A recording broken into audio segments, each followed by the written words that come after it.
welcome Eric Walters and Kathy Kacer. I'm Sarah from the Hamilton Public Library, and we're talking about the book Broken Strings that is on our junior teen top novel this year. So welcome both of you. Thank you. It's good to be sort of here. Yeah, we're here together, kind of. Let's start off by just letting us know a little bit about yourselves. Eric, do you want to start? Sure. My name is Eric Walters. I'm a children's writer.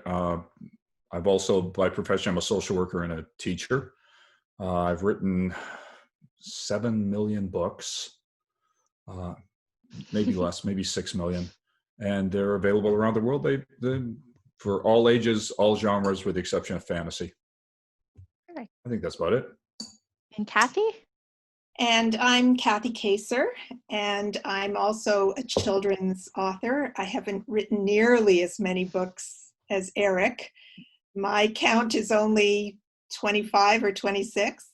And I guess I would be known mostly as a writer of books that focus on the Second World War and the Holocaust for young readers, picture books, young reader novels, longer novels, one adult novel, a couple of plays, also sold around the world. And yeah, great to be here. Well, welcome. You know, I was kidding about the 7 million. It's not 7 million. It's only 2 million. I'm not sure. A while ago, I tried to figure out how many words I've written. And it's like, I was looking at just, even if you just said like there were 4 drafts per book, and it was like, I should stop writing now. I'm out of words. That's the end of it.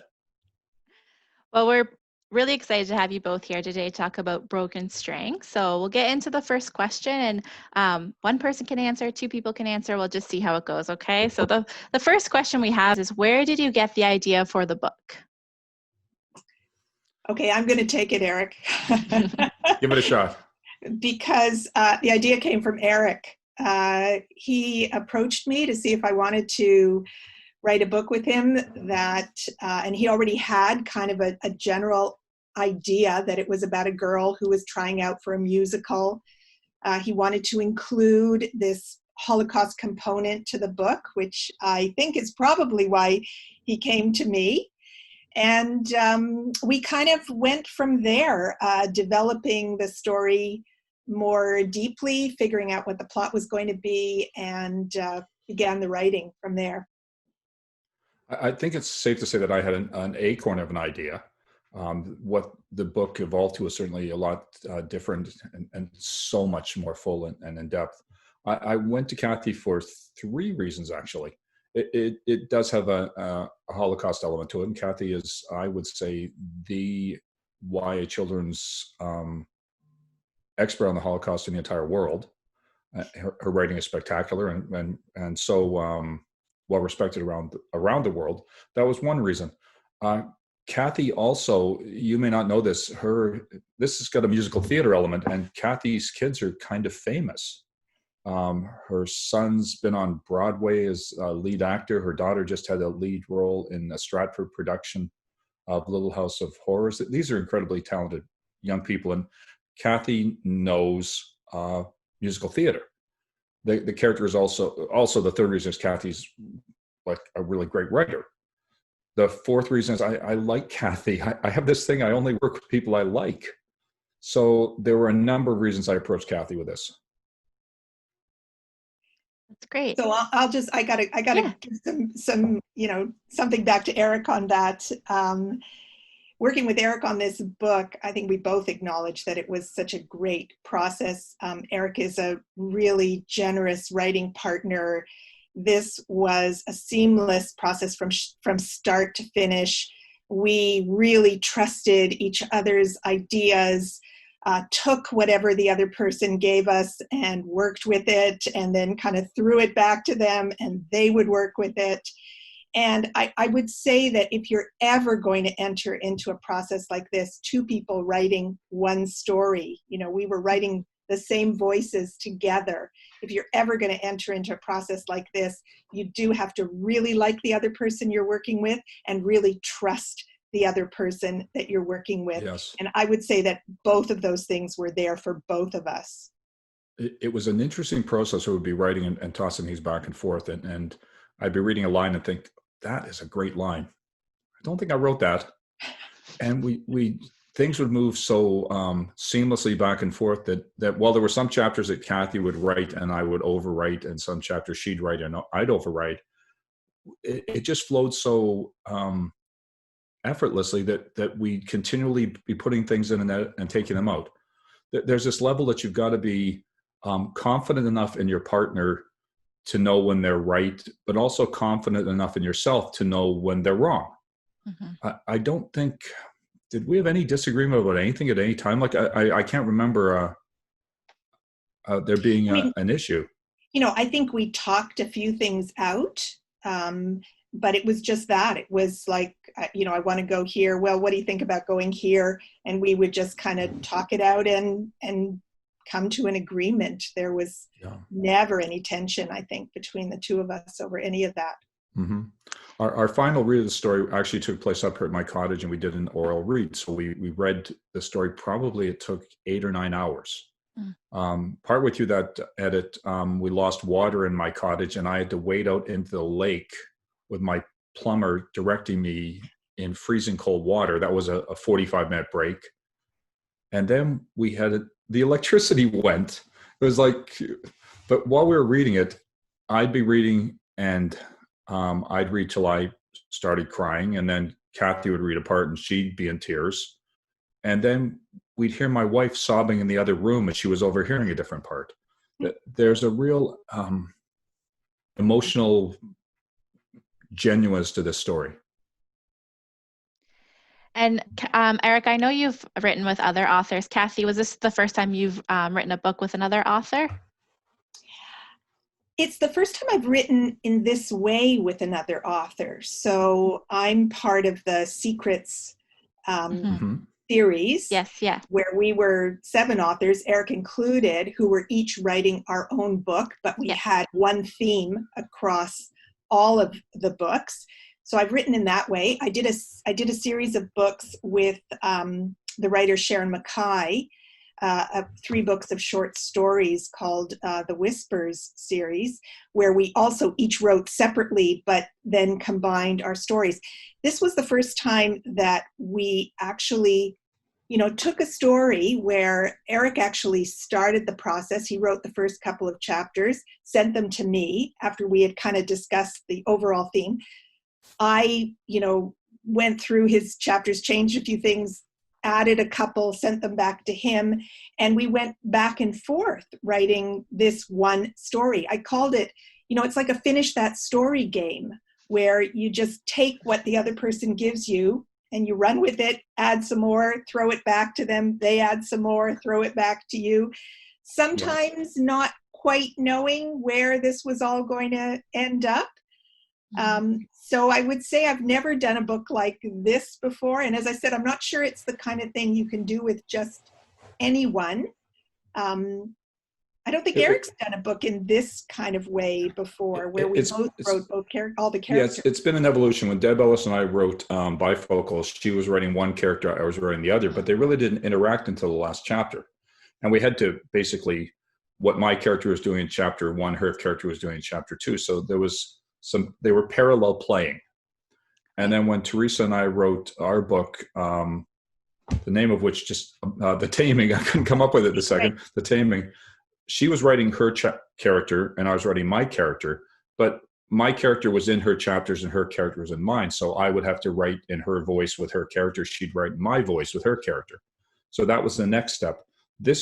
We were writing one character, and that one character's voice had to be consistent throughout. The way the editing process would work, though, is I'd do the first 2 chapters, and then Kathy would override that and give me chapter 3 and 4, and then I'd write 3 and 4, and then give her 5 and 6 or whatever. It wasn't quite that exact. But what it meant is we'd often start at the very beginning each time.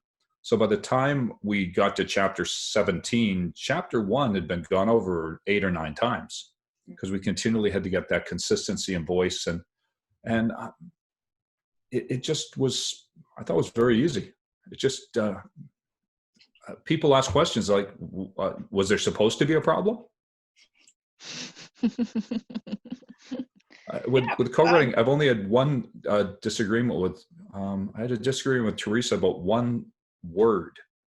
And we had to go back and forth on that one word, and we found a better word. That was the height of the disagreement there. Right. But I'm also pretty clear who I'm going to work with. I really only like to write with people I like. It's a nice position to be in. For sure. So this is a good lead in actually to the next question, because you're just talking about a little bit writing, the writing process between the two of you. So how long did it take to write? I can't remember. It's fast. I know that. It was It's pretty fast, yeah. You know, Eric is a very fast writer. I'm not quite as fast as he is. Mhm. I'll tell you, Teresa Toten tells a very funny story when she was doing the taming with Eric, because she's a very slow writer. She agonizes over every word, every paragraph. And so it would take her like 2 weeks to write a chapter, and she'd send it to Eric. And then within like a couple of hours, she'd hear like a ping on her computer, and Eric would have already sent the next chapter back to her. And she'd be kind of saying, no, I need more time. Her daughters said they'd hear her downstairs. They'd hear her scream from upstairs, and they'd say, did he just send you the next chapter? As I said, I'm not quite as fast as Eric, but I'm a pretty focused writer. So, and I knew I was writing with someone who thought quickly and wrote quickly. So I think I kind of upped my game a bit to be in sync with Eric around that. So I would say that we wrote the whole first draft within a number of months. Maybe I thought 90 days or less than 120. It was within 4 months, I'm pretty sure. Within about 4 months. And then, of course, you know, we did a lot of rewriting, rereading, going back, trying it out. We took the book into 2 classrooms, which I think was one of the best things we could have done. One was a public school class, and one was actually a grade 7-8 class in a Jewish day school. And we had those classes. Shout out to Associated Hebrew Schools. Yeah, Associated Hebrew School. We had those classes read the manuscript, and then they could put together any number of questions or comments or critiques. And we met with both of those classes to get their feedback. And based on the feedback, we made a number of changes, not all the changes that they wanted. You know, they wanted another book at times. But based on that feedback, we did make a number of changes. And based on that feedback, we came up with the title. It was one of the kids in one of those classes that actually gave us the title, Broken Strings. And I remember that moment when we kind of looked at each other and went, yes. We were doing with them what I always used to do with my classes, saying, okay, let's brainstorm. This is what it's about. Throw out titles. And they were throwing out titles, and some of them were okay, and some of them were, terrible, which is the process. And when this girl said Broken Strings, it's like we stopped and looked at each other and said, that's it. We don't have to go any further. That's the title. Right. So that process of, you know, running the manuscript through a couple of classes, I know Eric had done it before. I had not done it before. And, you know, just loved it. I mean, we were both very open to what the kids were giving us. Loved the fact that they were so invested in this. I mean, they just felt like they had a say in the story. And to some extent, they did have a say in the story. So it was really valuable for us, and I think valuable for them as well. I love this process. Associated Hebrews has given me a couple of, they've done a couple of books. But I also, when I worked for TDSB, I had 2,000 kids involved in a feedback loop where I'd give them 20 pages on a Monday. By Friday, I'd get these 500 emails telling me what they liked, what they didn't like. And we did that for 10 weeks. And right now, I have a book called Made for You, which I put online on my YouTube channel. There's 35 chapters I've read. I've had over 40,000 views and hundreds of emails coming in from kids across the country telling me how to make the book better, which is what I asked them for. That's wonderful. My COVID book that just came out 2 days ago called Don't Stand So Close to Me. I had feedback from school teachers and kids in Arkansas, Florida, Manitoba, Ontario, and BC. I told them, I need a favor. I need you to look at this book, and you have to read it within the next 24 hours. Go. And the feedback was amazing. It's interesting. It's one thing, like a lot of our HPL teens and families are going to watch this video, but to be a teen in one of those sessions where they sat down with you and read your manuscript, like that's going to stay with them forever, really. It's really interesting process. Yeah, that was certainly part, we're aware of that. That was part of it as well. We give full credit to those schools and those teachers for involving their kids. Amazing. Yeah. This is part of my evolution as a teacher. My first 20 books were written as a teacher, and I would read to them continually and get their feedback. And sometimes the feedback wasn't things they said, but I'd have a funny line that nobody would laugh at. Or I'd say something, they all had this look of utter confusion or disgust. And it's like, okay, that was wrong. You get honesty from kids. And both of those schools gave us honest, genuine feedback that we respect them. This is our audience. We're not writing to write above them or writing down to them. We're writing for them. And this lets us hit exactly where we're supposed to be. It's great. All right. Do you guys have a favorite character in this book? Kathy's father. You may not know this. The grandfather, I asked for a picture of Kathy's father, and that picture stayed with me when I was writing. I'd often prop open my book, and there he was looking at me. And I just, I don't know, I didn't have a grandfather. Like they were gone before I could remember. And he just, I really liked him. I really liked him. So there's no question that's my favorite character as well. And, he was to a large extent modeled after my father, who was a Holocaust survivor. And a wrestling fan. Don't forget a wrestling fan. And a wrestling fan. I mean, all those little details, how my father dressed, the formality of how he dressed, even when he was sitting in his armchair, he always had a proper jacket and suit, and he wore a hat when he went out the door. And he was very much that kind of formal gentleman on the outside, mushy as anything on the inside. The physicality of the grandfather was my father. A lot of the things he said, I think, would have been things my father would have said. So, and yes, that picture really became kind of an icon of the book. I think we both looked at it a lot and used it as a reference when we were writing. I would have liked to have got to know him. I would have liked to have known your father. Yeah, you would have liked him. He would have liked you. It's nice to hear. Okay, so what do you do if you get writer's block? I've never had that, so I can't comment. I'm going to say the same thing. I don't get it. I don't like, there's always something you can write.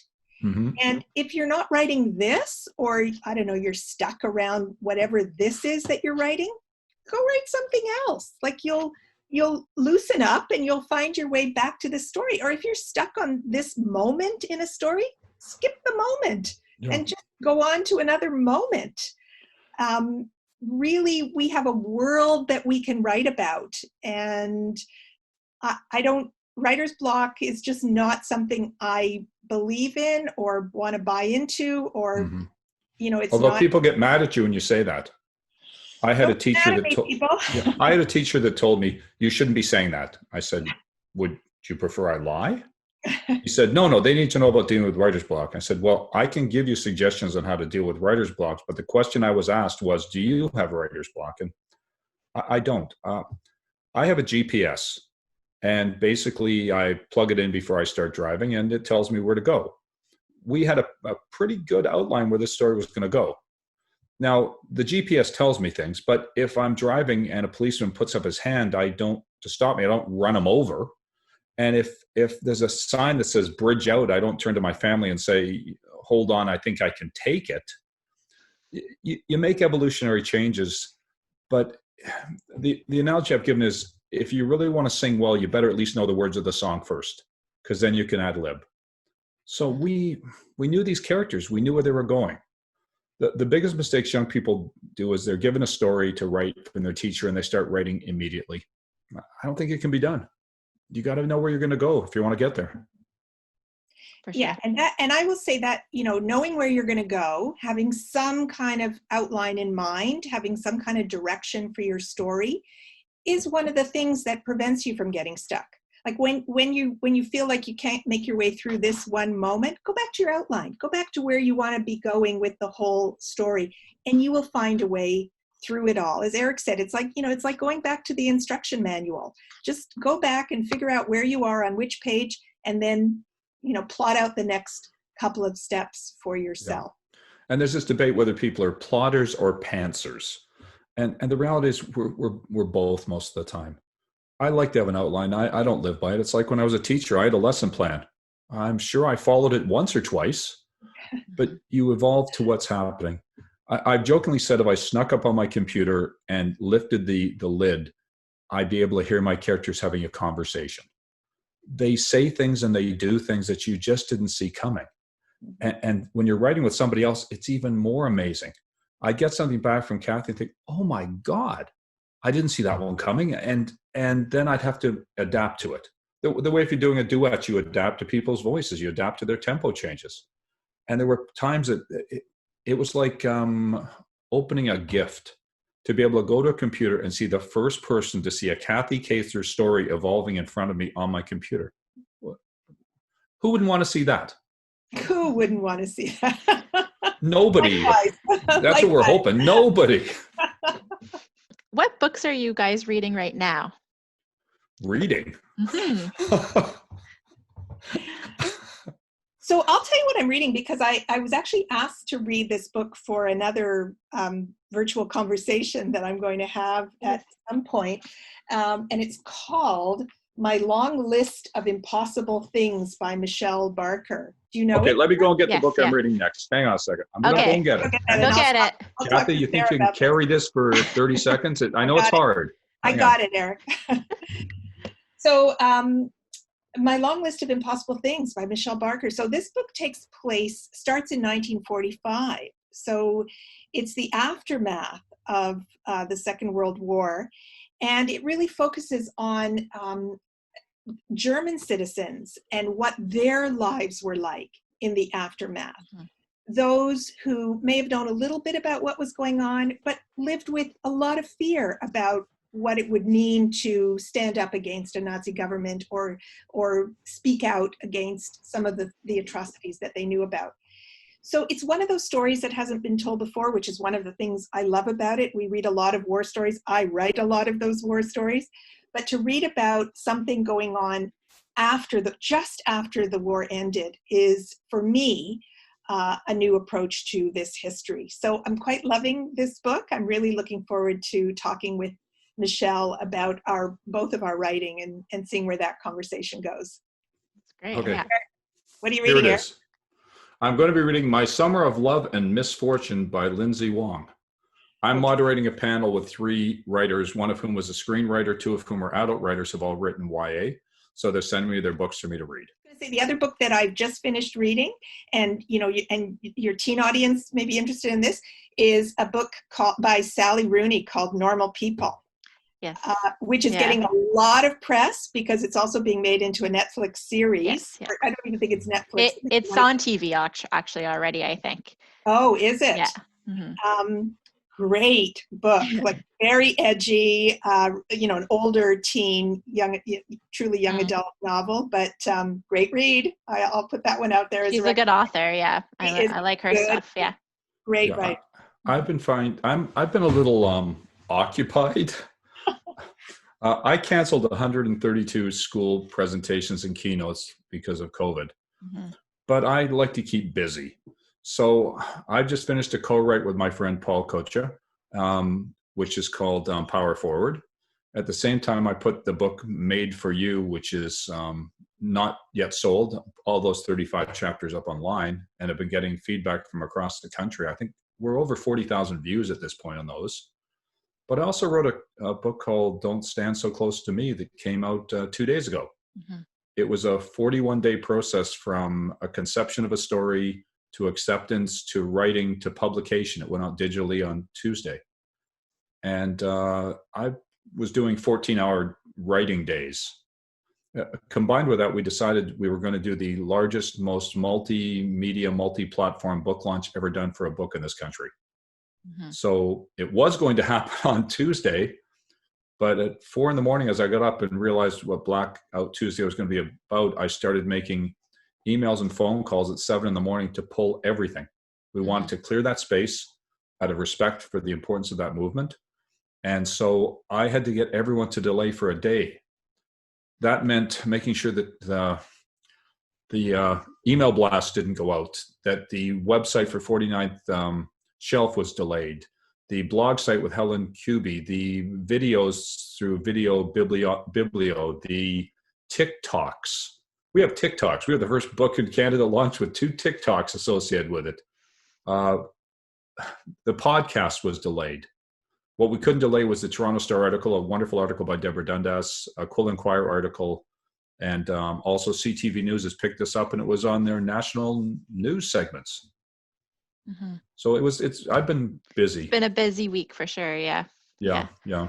Maybe some reading will happen in the future, Eric. Maybe this weekend. Hopefully, you get a chance. Well, we'll see. I'm also building a 9x36 screened, cedar-lined outdoor play area for my grandchildren, and it's going to have swings, a sandbox, a slide, a rock climbing wall suitable for 2 to 4 year olds, and I think I figured out how to do a zip line in there. So that's what I'm building betwing things right now. That's awesome. You are busy. I have to jump in because I'm also writing, so I do want to just make that point as well. I'm not just reading. So my publishers will be very pleased with me if I make a plug for these couple of books. Plug. So I have a book with Second Story Press called The Brushmaker's Daughter that is coming out in the fall about an amazing man who employed blind and deaf Jews in his factory in Germany during the Second World War. I've just finished that. I have a book coming out with Anik called Call Across the Sea, which is the 4th in the series. It's called the Heroes Quartet, each book focusing on someone who rescued Jews during the Holocaust. And I'm writing and working on another book right now, which has a tentative title of By Night He Was a Rebel, which actually is about an incredible group of young people who were known as the Edelweiss Pirates. These were young German boys and girls who refused to join the Hitler Youth and stood up against everything that Hitler stood for, and were real young rebels and partisans at that dangerous time in history. So writing, I want to say at this time with COVID, because all my school visits are also canceled, of course, is a wonderful distraction. There's nothing better than diving into the writing and losing yourself in those. Isn't it an escape? Like reading is an escape, writing is an escape. The best escape we could have. We're very lucky to have that as our escape. Well, that leads into my last question really nicely. So we do have at HPL a writing contest for teens every year called Power of the Pen. So just to finish off here, do you guys have any advice or inspiration for our teen customers who enjoy writing? You've imparted some inspiration and advice already, but anything else you'd like to offer them? Yeah, I mean, I think some of the stuff we said about thinking about your outlines, thinking about, sort of structure of the book that you want to write is really important, or the piece that you want to write. And, I always say to kids, just write. I mean, writing it's a muscle. It's like practicing piano or playing hockey or doing gymnastics. Like you have to practice any one of those sports. And we don't even think twice about practicing any one of those sports. So think of writing that way. It's one of those sports, one of those muscles that you just have to use and practice. And the more you use it and the more you practice it, the better you get at it. Mm-hmm. I go very much with the sports analogy as well. As it's like, if you want to be a good basketball player, play basketball. You want to be a good writer, write. You want to be a good basketball player, listen to your coaches. You want to be a good writer, listen to your coaches. They're often teachers. Mm-hmm. You want to be a good ball player, watch really good people. Want to be a good writer, read really good people. A couple of sub hints is the last reading we did of this book is the way books should be done, stories. Read it out loud. Mm-hmm. Your eyes miss things that your ears pick up.